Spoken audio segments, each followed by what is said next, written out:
Some films tell intricate stories filled with twists, like the search for truth in All the President's Men, the dark tangents of Mulholland Drive, or the trippy lunacy of Being John Malkovich. Other times, the story is very simple, while the telling is remarkably complex. Steven Soderbergh's 1999 film The Limey is one of those movies. By using unusual or even experimental techniques, filmmakers can draw out the themes of a film and challenge viewers to look at cinema in a whole new way. From its scrambled timeline to its occasionally avant-garde editing style, The Limey takes a familiar plot and layers it with deeper meaning. This film shows how movies, more than any other medium, can mirror the ways our minds work and how memories unfold. I'm Michael Aranda, this is Crash Course Film Criticism, and I have a cold.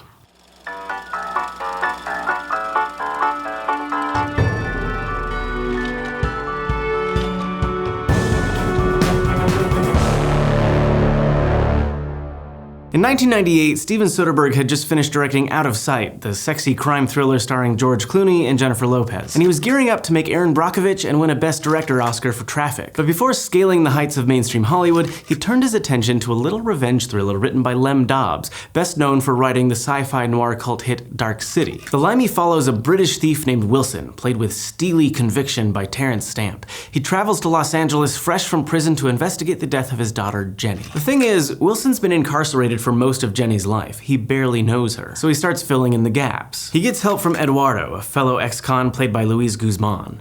Eduardo knew Jenny and becomes Wilson's reluctant sidekick. Wilson also connects with Elaine, a former actress and mentor of Jenny's, played with tragic grace by Leslie Ann Warren. The trail ultimately points to Terry Valentine, a former music producer who was dating Jenny at the time of her death. Played by Peter Fonda, Valentine is a vapid, charming sleazeball. He's recently started laundering money for a drug cartel to make ends meet. Wilson spends the movie circling his target, investigating Jenny's death, and avoiding a pair of hitmen hired to take him out. There are flashes of violence, moments of deadpan humor, and a galvanizing 1960s soundtrack. The final gun battle at Valentine's beach house in Big Sur, California, leaves most of Valentine's crew dead or dying. Eventually, Wilson chases a wounded Valentine to a rocky beach, and he gets the whole story. Jenny had discovered Valentine's illegal activities and threatened to turn him in. Valentine panicked and tried to stop her, and in their struggle, she struck her head and died. Wilson remembers Jenny threatening to call the cops on him when she was a young girl, without ever following through on her threats. And in that moment, he recognizes that he played a part in her death.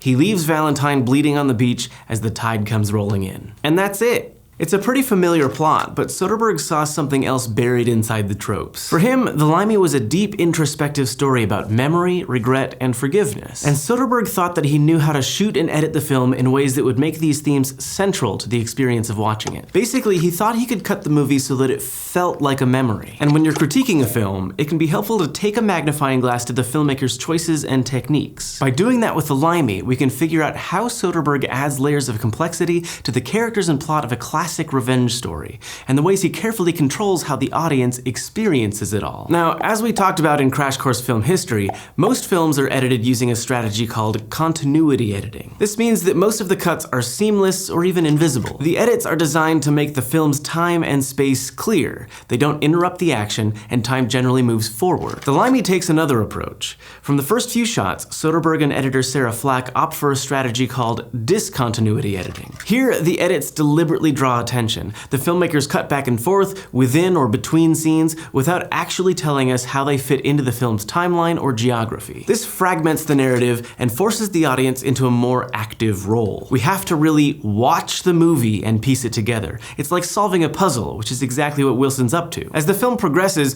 we get shots of Wilson sitting and thinking, in an airplane, unpacking in his hotel room, turning on the shower, then back to him on the plane, staring out the window. Did he get back on the plane? Did he ever leave? Is this a memory, a fantasy, a flash forward? The movie sets up a kind of dissonance between sound, image, and time. The filmmakers scrambled these elements to get at something deeper in their story. All these cross-cut shots of Wilson give the film a much more contemplative tone than your average revenge thriller. And as soon as we're used to those, the film deploys even more sophisticated discontinuity editing techniques. Soderbergh and Flack start cutting to heavily stylized shots of a young girl on a beach. She looks right at the camera, a circle of reflected light flashing over her face. This is Jenny, refracted through Wilson's memory. It's an almost ghostly image, imperfect, sad, yet beautiful. And these memory shots lead to other flashbacks, often without dialogue.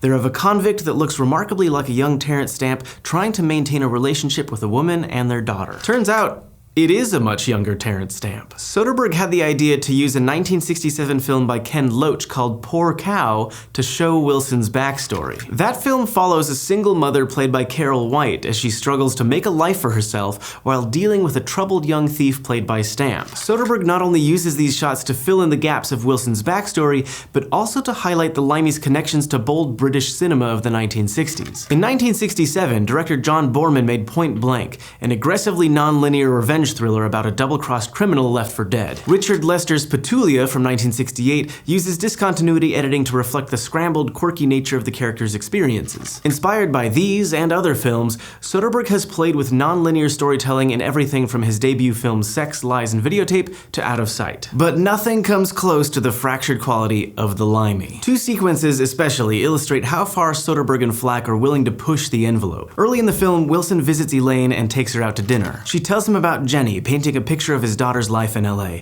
and he shares a heart-rending story about how he knew she'd died before he'd been told. It's a straightforward conversation that deepens our understanding of Jenny, her difficult relationship with Wilson, and Wilson's growing intimacy with Elaine. But instead of shooting the conversation in a conventional, linear way, Soderbergh decided to film it in 3 different locations: Elaine's apartment, the restaurant, and along a moonlit pier. Then when he and his editor cut the sequence together, they kept the dialogue linear, but visually, the film cuts between the 3 locations on almost every line, scrambling our sense of time and space.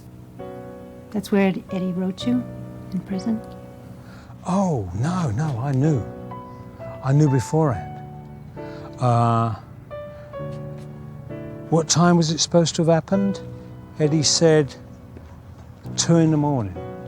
Well, that's like 8 hours difference between here and London. That would have made it about like 10 o'clock my time.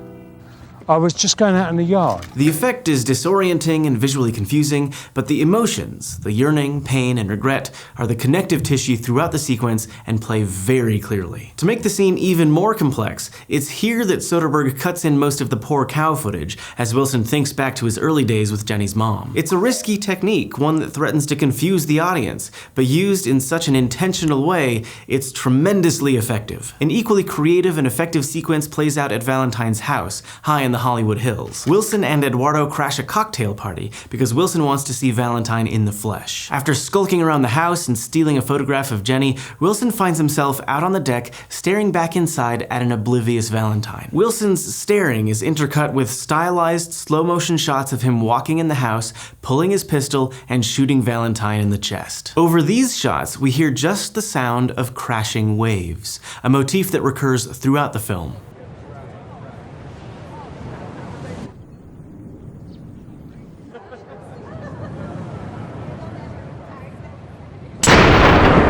These choices make it clear that this is Wilson's fantasy, rather than something that's actually happening. The film then cuts back to Wilson on the deck, and he starts walking into the house. And again, we cut to shots of Wilson pulling his pistol, aiming, and firing. This time, we hear more party noise and the shots play at regular speed. It feels like we're getting closer to reality, but not quite. And then, we cut to Wilson entering the house a 3rd time. This time, Soderbergh doesn't stylize the shots, and the sounds of the party play at full volume. So this feels very real. Wilson pulls his gun, Valentine sees him and freezes, and Wilson shoots Valentine in the head. A woman screams, and we cut to Valentine, unhurt as Eduardo stops Wilson from drawing his pistol. By gradually stripping away the slow motion and subjective sound design, Soderbergh fools us into believing that the 3rd time, we were actually seeing Wilson's revenge. But it was really another example of how filmmaking techniques put us in Wilson's head, giving us access to his imagined experience. So how does all this work? What makes the movie hold together instead of fracturing into a confusing mess? One idea holds that our minds work by moving back and forth in time and in and out of fantasy. You hear a song on the radio, which reminds you of that high school dance, which makes you think of that outfit that you thought was so cool, which reminds you you need to go shopping this weekend for a new coat,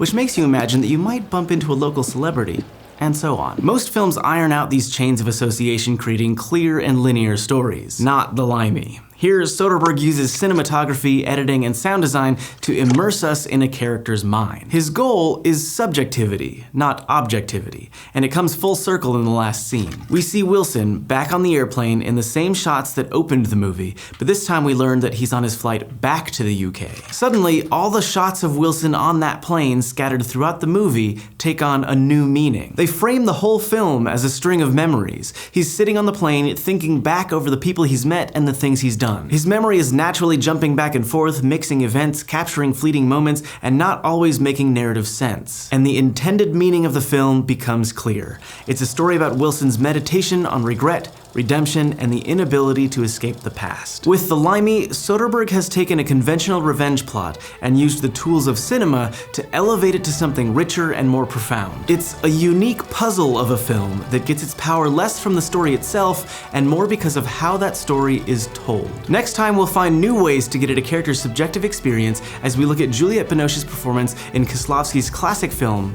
Blue. Crash Course Film Criticism is produced in association with PBS Digital Studios. You can head over to their channel to check out a playlist of their latest shows like PBS Infinite Series, PBS Spacetime, and It's Okay to Be Smart. This episode of Crash Course was filmed in the Dr. Cheryl C. Kinney Crash Course studio with the help of all these nice people, and our amazing graphics team is Thought Cafe.